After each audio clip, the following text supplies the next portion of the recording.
Hello and welcome to the platform of Nimbus Academy, जहां हम आपके लिए लेके आए हैं free answer writing session. So इस सेशन में मैं अंशु शर्मा, जैसे कि आपको लास्ट वीक सोसाइटी के लेक्चर बताया था, तो बच्चों ने मुझे आंसर्स भी लिख के भेजे थे। सो आज उसका सेकंड पार्ट है, but before that I have a great information for you.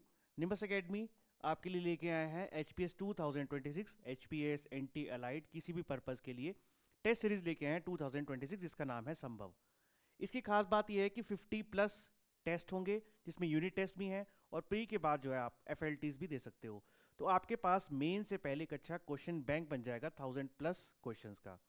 Second, this is as per H trend, बिल्कुल नए फ्रेश लेटेस्ट क्वेश्चन और आंसर्स बनाए गए हैं। साथ में मॉडल आंसर भी दे जाएंगे।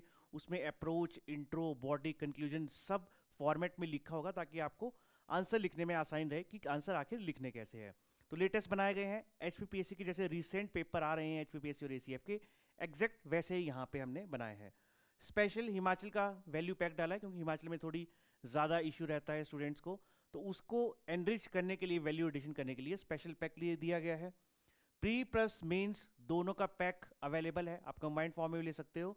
और साथ में आप इस नंबर पे कांटेक्ट करके कोई भी डेमो टेस्ट मंगवा सकते हो, आपको व्हाट्सएप किए जाएंगे, और साथ में सॉल्यूशन भी देख सकते हो। तो एक दो चेक कर सकते हो कि किस लेवल पे जो है क्वेश्चन और आंसर्स हैं।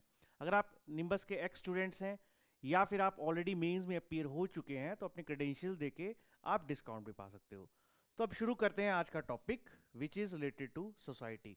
तो देखो, कुछ समय पहले एक बहुत ही माइंड बॉगलिंग क्वेश्चन यहाँ पूछा गया था एचपीपीएससी द्वारा, which was related to caste system. क्या क्वेश्चन था कि कास्ट सिस्टम है तो है, इट अभी भी एग्जिस्ट कर रहा है, ठीक है, लेकिन उसकी पहचान और रूपरेखा थोड़ी सी बदल चुकी है, उसकी एसोसिएशन भी थोड़ी सी बदल चुकी है।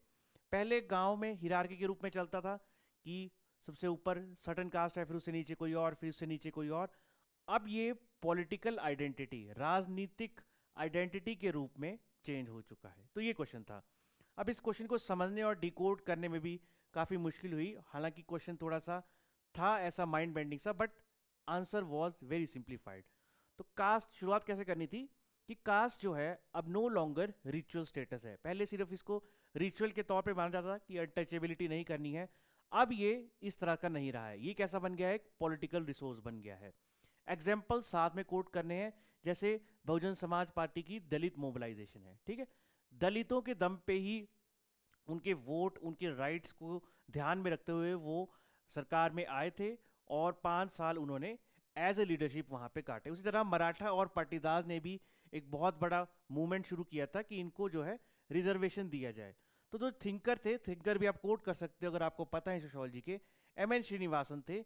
इन्होंने कहा कि डोमिनेंट कास्ट का कॉन्सेप्ट है वो पॉलिटिक्स को अच्छे से इन्फ्लुएंस कर रहा है। अब ऐसा नहीं है कि जो कास्ट सबसे ऊपर है उसका ज़्यादा बोलबाला है, नहीं, ऐसा यहाँ पे अब सिस्टम क्या चल पड़ा है कि डोमिनेंट कास्ट, यानी कि क्वांटिटी किस कास्ट की है, क्या वो पॉलिटिकल सिनेरियो को डोमिनेट कर रही है, तो उसकी खुद की एक राजनीति के रूप में पहचान बनती जाती है। सॉरी। सेकंड, फिर caste as pressure group and association. तो मॉडर्न कास्ट और एसोसिएशन आए, उन्होंने प्रमोट करना शुरू किया एजुकेशन, बहुत ये अच्छी बात भी है, एम्प्लॉयमेंट और वेलफेयर। ऐसी कम्युनिटीज़ बनी है जो इन कंटेक्स्ट में रिप्रेजेंटेशन ज़्यादा चाहती है, इसीलिए सर्टन कम्युनिटी के हॉस्टल्स भी बने हैं, कास्ट के बेस के वेलफेयर ट्रस्ट भी बने हैं। और एंड्रे बेटाइल जो थिंकर थे, इन्होंने क्या कहा कि कास्ट तो है, लेकिन वो डेमोक्रेटिक फ्रेमवर्क जो है, यानी कि जो रूपरेखा है लोकतंत्र की, उसमें खुद को ढाल रही है, उसमें खुद को एब्जॉर्व कर रही है, एडजस्ट कर रही है, और यही इसका सबसे बड़ा एग्जाम्पल है। Point number 3, sanskritization and social mobility.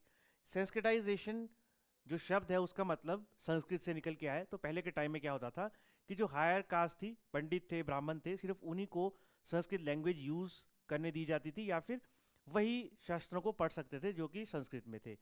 तो लोअर कास्ट के लोगों ने क्या किया कि उस सर्टन हाई कास्ट को अटेन करने के लिए, तो पहले रिचुअल्स अलग होते थे हायर कास्ट के और लोअर कास्ट के, उन्होंने हायर कास्ट के जैसे रिचुअल्स को भी फॉलो अप करना शुरू कर दिया, चाहे वो मैरिज हो या कुछ और फंक्शन हो, तो संस्कृत का यूज़ वहाँ पे एज ए रिचुअल पूजा पाठ में यूज़ करने गया, ताकि वो सोशल लैडर पे ऊपर चढ़ सकें। तो बस वही चीज़ है संस्कृताइजेशन।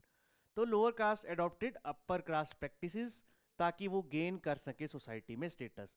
इसके लिए इन्होंने अपने रिचुअल्स भी चेंज किए, जैसे हायर कास्ट के थे वैसे अडॉप्ट किया, लाइफस्टाइल भी और इवन मैरिज के कस्टम भी।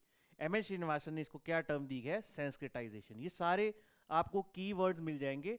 आपने +1 +2 की जो सोशोलॉजी की एनसीईआरटी है उसको अच्छे से पढ़ना है। अब आते हैं पॉइंट नंबर 4 पे, परसिस्टेंस ऑफ एंडोगेमी। एंडोगेमी का मतलब क्या होता है कि आप जो है शादी करोगे लेकिन अपनी ही बिरादरी में, अपनी ही कास्ट में।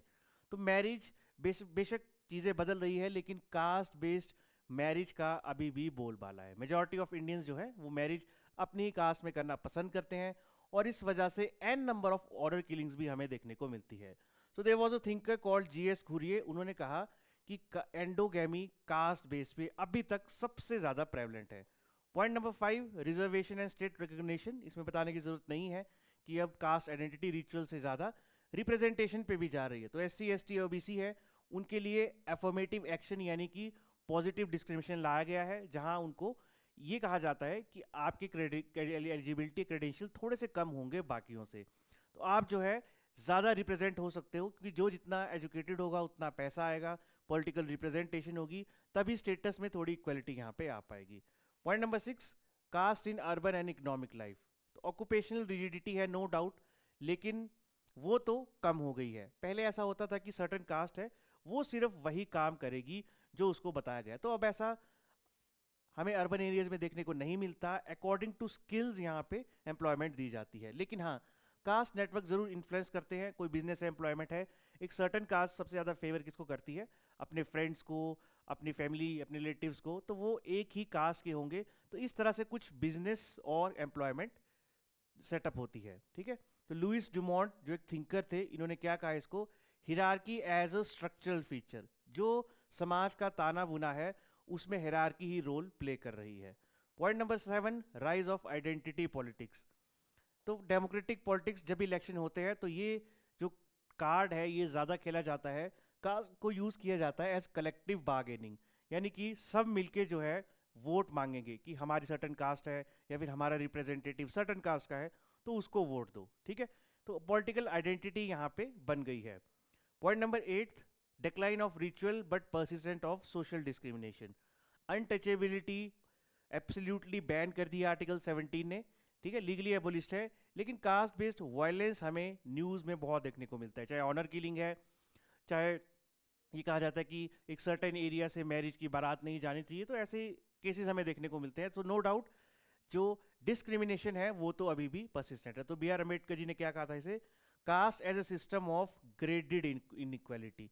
ग्रेड के अकॉर्डिंग हायर कास्ट है उनको इतना डिस्क्रिमिनेट नहीं किया जाएगा, जितनी कास्ट नीचे आती जाएगी उतना ही इनइक्वालिटी आपको ज़्यादा देखने को मिलेगी।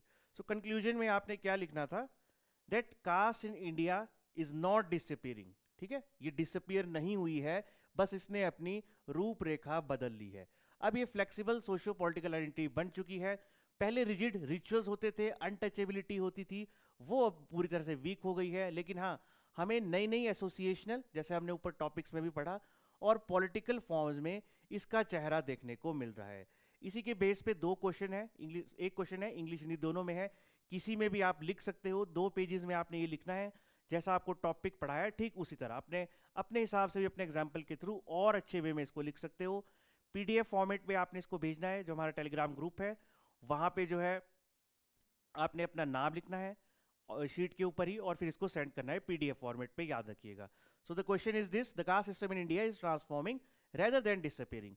एग्जामिन कैसे कास्ट एज्यूम करती है नई आइडेंटिटीज और एसोसिएशन, किसमें, कंटेम्प्रेरी इंडिया में। So I will be waiting for your answers, do write them.